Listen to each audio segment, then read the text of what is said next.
ব্যবসায়ী সমিতি বিকল্প কর্মসংস্থানের ব্যবস্থা না করে উচ্ছেদ করা চলবে না। বিকল্প কর্মসংস্থানের ব্যবস্থা না করে উচ্ছেদ করা চলবে না। সাধারণ মানুষের পেটে লাথি মারছ কেন? রাজ্য সরকার কর্মসংস্থানের ব্যবস্থা করতে হবে। এই দাবিতে আজকের এসডিও অফিসে ডেপুটি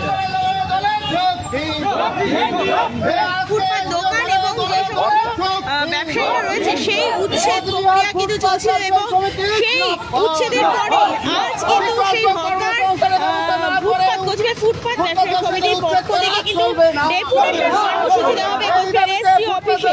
আর আমরা কিন্তু সেই ছবিটাই তুলে ধরার চেষ্টা করছি সরাসরি। আপনারা দেখছেন কোচবিহার ফুটপাত ব্যবসায়ী সমিতির পক্ষ থেকে আজকে ডেপুটেশন কর্মসূচি। চলবে না, কর্মসংস্থানের ব্যবস্থা না করে উচ্ছেদ করা চলবে না। এই দাবিতে আজকে সাধারণ মানুষের পেটে লাথি মারছ কেন? ভেন্ডিং জোন হকার প্রতিনিধি কর্মচারী বিশিষ্ট নাগরিকদের মতামত নিয়ে হকারের সমস্যা সমাধান করতে হবে। 2014 আইন অনুযায়ী ফুটপাতের 1/3 হকারদের জায়গা দিতে হবে এবং বিকল্প কর্মসংস্থানের ব্যবস্থা করতে হবে। এই সমস্ত দাবিকে সামনে রেখেই কিন্তু আজকের এই ডেপুটেশন মিছিল।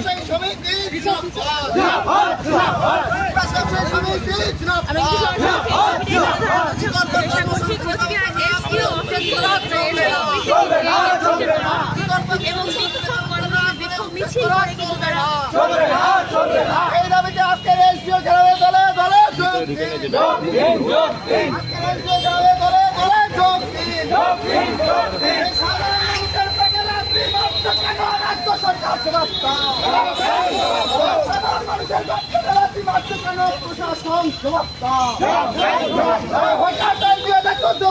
বিকল্প কর্মসংস্থানের ব্যবস্থা করতে হবে। সুপ্রিম কোর্টের আইন অনুযায়ী পুনর্বাসনের ব্যবস্থা না করে উচ্ছেদ করা চলবে না। উচ্ছেদের বিরুদ্ধে দলে দলে যোগ দিন। কোচবিহারের মানুষকে উচ্ছেদের বিরুদ্ধে দলে দলে যোগ দিন।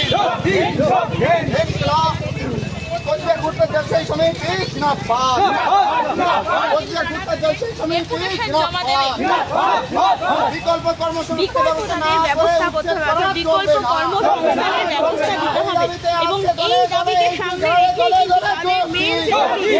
বিকল্প ব্যবস্থা করতে হবে এবং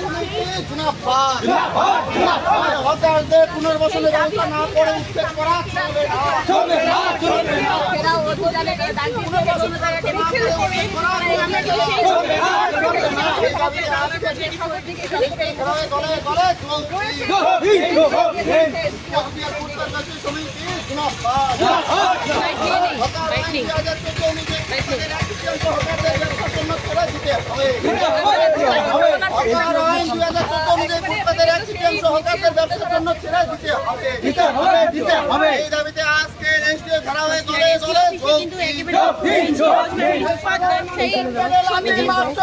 প্রশাসন জেলা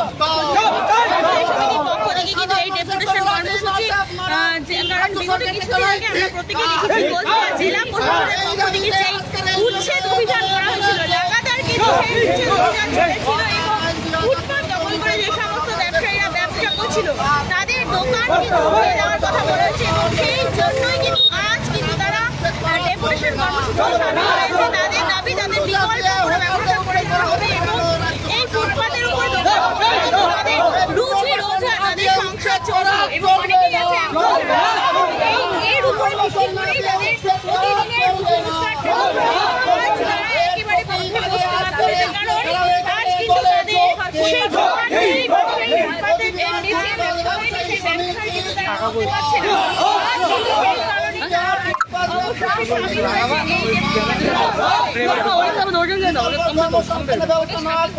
সামিল হয়েছে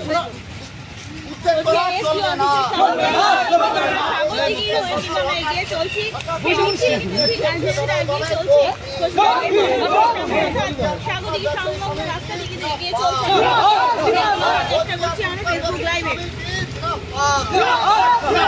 সাধারণ মানুষের পেটে লাথি মারছো কেন প্রশাসন? জবাব দাও। সাধারণ মানুষের পেটে লাথি মারছো কেন প্রশাসন? জবাব দাও।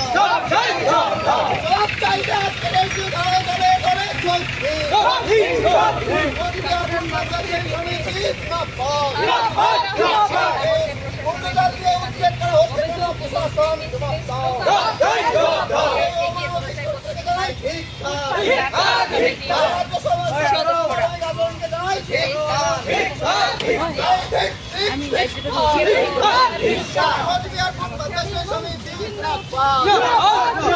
সরকার আইন 2014 অনুযায়ী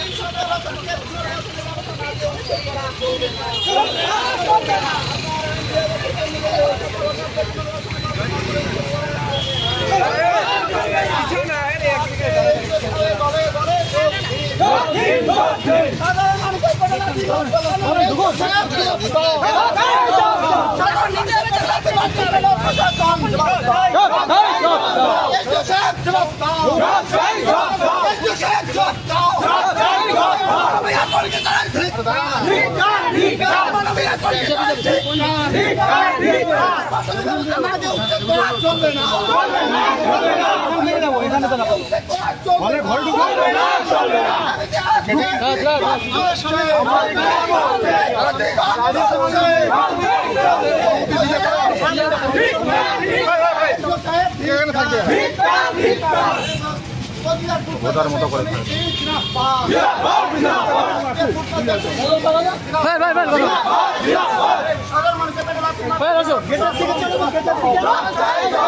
আরে ভাই গেটে ভিতরে ঢুকবো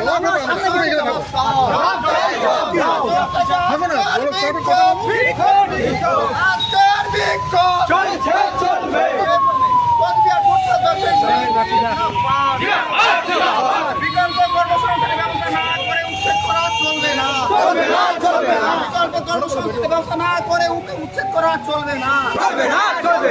সাধারণ মানুষের পেটে লাথি মারছো কেন? এসডিও সাহেব জবাব দাও। সাধারণ মানুষ কি করে খাবে? এসডিও সাহেব জবাব দাও। পুনর্বাসন না দিয়ে আজকে আমরা এখান থেকে যাচ্ছি না, যাবো না। পুনর্বাসনের ব্যবস্থা করতে হবে। আজকের বিক্ষোভ সবাই পিছনে চলে যান, এই ব্যানারটা এইদিকে থাকুক, ওই সাংবাদিকদের সুবিধা হবে। সবাই এইদিকে দাঁড়ান, পিছনে যান, ব্যানার সবাই পিছনে দাঁড়ান। সবকে একটু আওয়াজ শুনতে হবে।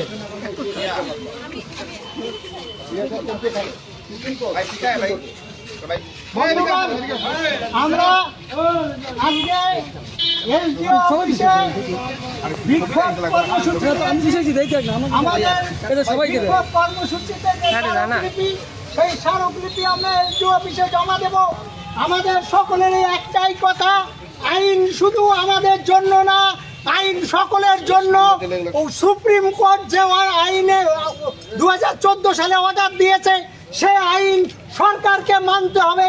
2014 সালে সুপ্রিম কোর্ট বলেছে ফুটপাতে 1/3 হকাররা ব্যবহার করবে, তাহলে ওই 1/3 জায়গা হকারদের দিতে হবে।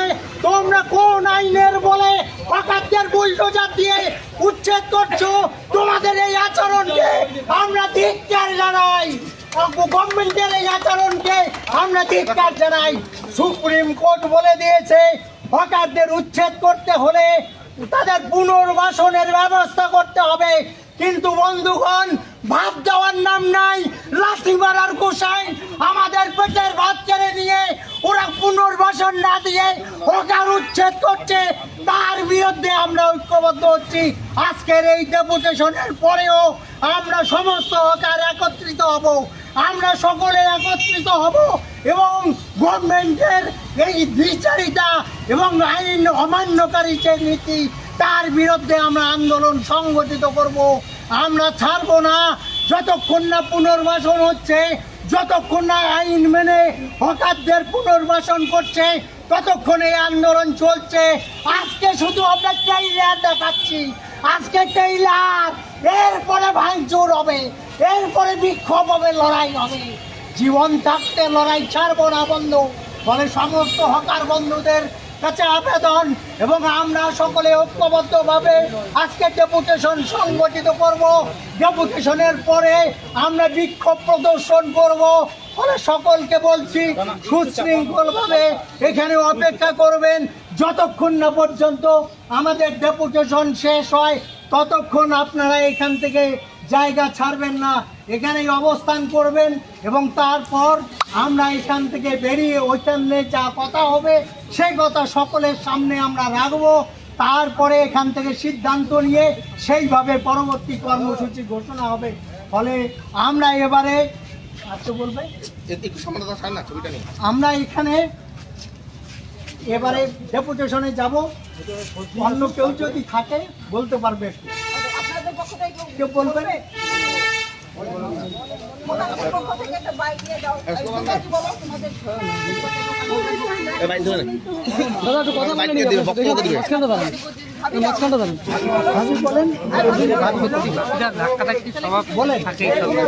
ঢাকাতে সবাই চলে যায় সামনে বৎসরে দুইবার মানছে। আমরা গরিব মানুষ, আমরা কি করে চলবো? আমাদের বাচ্চা কাচ্চা আছে, সংসার আছে, ওষুধ বিশুধ আছে, আমরা কি করে চলবো? গেল বছর ভাঙলো, আবার এই বছর ভাঙলো, ড্রেন পরিষ্কার করবো, এইটা করবো, ওইটা করবো, কোনো কিচ্ছু করছে না। অথচ আমরা না কর্ম করে খেতে পাচ্ছি না। সামনে দিয়ে তাকান ডেইলি 20 টাকা করে ওনাদের দিতে লাগছে, ডেইলি 20 টাকা। ক্যামেরার দিকে তাকান ঘুরে বলুন যাচ্ছে লোক দিচ্ছে, ডেইলি একদিন না বলে যায় কালকে দোকান চলবেন না।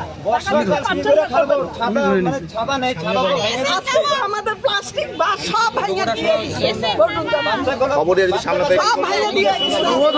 আমরা কি করে চলবো? টাইমটা সরাই দিলে তো আমরা কি করে চলবো? সারাদিন দুই মুঠ ভাত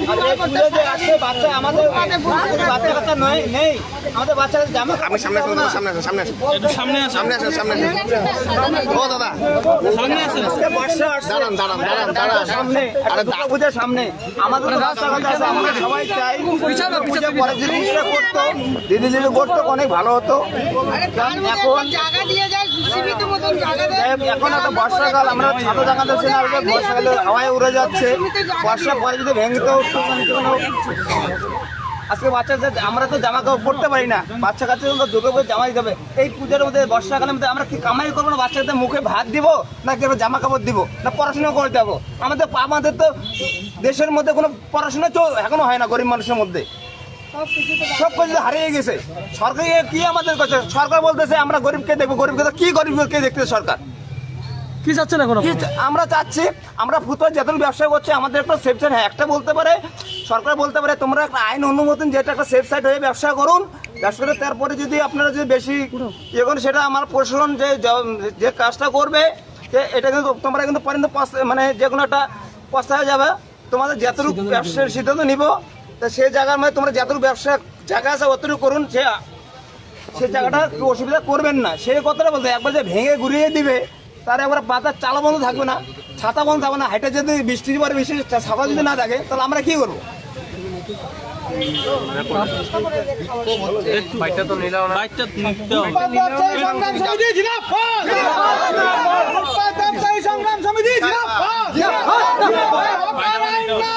ফুটপাতের উচ্ছেদ করা চলবে না, বিকল্প ব্যবস্থা না করে উচ্ছেদ করা হচ্ছে কেন? জবাব চাই, জবাব দাও। রাজ্য সরকার জবাব দাও। এই ফুটপাত ব্যবসায়ীদের পেটে লাথি মারা চলবে না। এই কোচবিহার সদর মহকুমা শাসক জবাব দাও। এই ফুলবাজার দিয়ে ফুটপাত ব্যবসায়ীদের সেই সরঞ্জাম বাজেয়াপ্ত করে হলো কেন? জবাব চাই, জবাব দাও। এই কোচবিহার ফুটপাত ব্যবসায়ী সমিতি জিন্দাবাদ।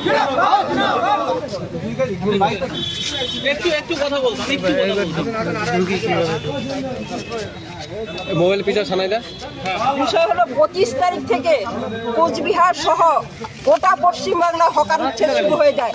হকারদের বিক্ষোভের মুখে পড়ে এবং জনসাধারণের প্রতিক্রিয়ার সামনে পড়ে মুখ্যমন্ত্রী ঘোষণা করেন 27 তারিখে ঘোষণা করেন 1 মাস তিনি সময় চেয়ে নিয়েছেন যে 1 মাসের মধ্যে তিনি হকার উচ্ছেদ করবেন না, অথচ দুদিন পরেই দেখলাম যে গোটা পশ্চিমবাংলা সহ কোচবিহারেও একই সঙ্গে হকার উচ্ছেদ বুলডোজার দিয়ে সমস্ত দোকানপাট গুড়িয়ে দিয়েছে এবং বিভিন্ন জায়গায় মহিলারা পুরুষরা কান্নায় ভেঙে পড়েছে। এই বর্ষার দিনে তারা কি করে সন্তান সন্ততিকে খাওয়াবেন? মুখ্যমন্ত্রী গরিব মানুষের চোখের জলের মূল্য তার কাছে নেই। আমরা হকাররা হতভাগ হয়ে গেছেন। মুখ্যমন্ত্রী নিজে নির্দেশ দিয়েছেন 1 মাস তিনি হকার উচ্ছেদ করবেন না, অথচ দুদিন পর থেকেই তিনি সমস্ত দোকানপাট গুড়িয়ে দিয়েছেন। আমরা হকার সংগ্রাম সমিতির পক্ষ থেকে মুখ্যমন্ত্রীর এই সিদ্ধান্ত নাকচ করার অর্থাৎ মিথ্যাচারের বিরুদ্ধে তীব্র ধিক্কার জানাচ্ছি। অন্যদিকে হকাররা কিন্তু বেআইনিভাবে ফুটপাতে ব্যবসা করছেন না। আপনারা জানেন 2014 সালে হকার সমস্যার সমাধানে সুপ্রিম কোর্টের নির্দেশ অনুযায়ী বিধানসভায় একটি আইন পাশ হয়। সেই আইনে পরিষ্কার আছে যে হকারদের ফুটপাতের 3 ভাগের 1 ভাগ অংশ ফুটপাত ব্যবসায়ীদের ব্যবসার জন্য ছেড়ে দিতে হবে। বিকল্প কর্মসংস্থানের ব্যবস্থা না করে কোনো সরকার হকার উচ্ছেদ করতে পারবে না। এই আইন কিন্তু বিধানসভায় পাশ হয়েছে, অথচ আমরা দেখছি সরকার আইনকে তোয়াক্কা না করে ফুটপাত ব্যবসায়ীরা নাকি দখলদারি, তারা নাকি জোর করে দখল করে আছে। যে মানুষগুলি জীবন জীবিকার জন্য সৎভাবে ড্রেনের উপর বসে কষ্টসাধ্য জীবন সংগ্রাম করছে, ড্রেনের উপর দুর্গন্ধের মধ্যে সকাল থেকে সন্ধ্যা পর্যন্ত সেখানে একটা শেডের নিচে বসে তারা কিভাবে আপনারা কি চাচ্ছেন? ফলে আমরা চাইছি যে ভেন্ডিং জোন করে, যে প্রশাসনের পক্ষ থেকে যে ভেন্ডিং জোন 5টা জোন করে হকারদের পুনর্বাসনের ব্যবস্থা করেছে, সেটা হকাররা ব্যবসায়িক জায়গা না বলে সেখানে তারা যেতে পারবে না। ফলে আমাদের বক্তব্য হলো তাহলে প্রশাসনের পক্ষ থেকে হকার প্রতিনিধি, পথচারী, বিশিষ্ট নাগরিকদের নিয়ে কমিটি করে তাদের মতামতের ভিত্তিতে হকার সমস্যার সমাধান করতে হবে। 2 নম্বর হলো 2014 আইন অনুযায়ী হকারদের ফুটপাতের 1 অংশ, 3 ভাগের 1 অংশ হকারদের পুনর্বাসনের ব্যবস্থা করতে হবে। যদি আপনাদের দাবি না মানা হয় তাহলে আপনারা কি করবেন? আমরা বৃহত্তর আন্দোলনের দিকে আরো যাব। আপনার নামটা বলবেন। আমার নাম জ্যোতিকা নাথ, এই হকার ব্যবসায়ী সমিতির আমি পক্ষে। একটু কথা বলুন। আমরা কথা বললাম এবং কোচবিহারে এই ভেন্ডিং জোন করা হয়েছে 5টি জায়গায় আপনারা বুঝতে পারবেন। সেই জায়গাতে কিন্তু কোচবিহারে হকার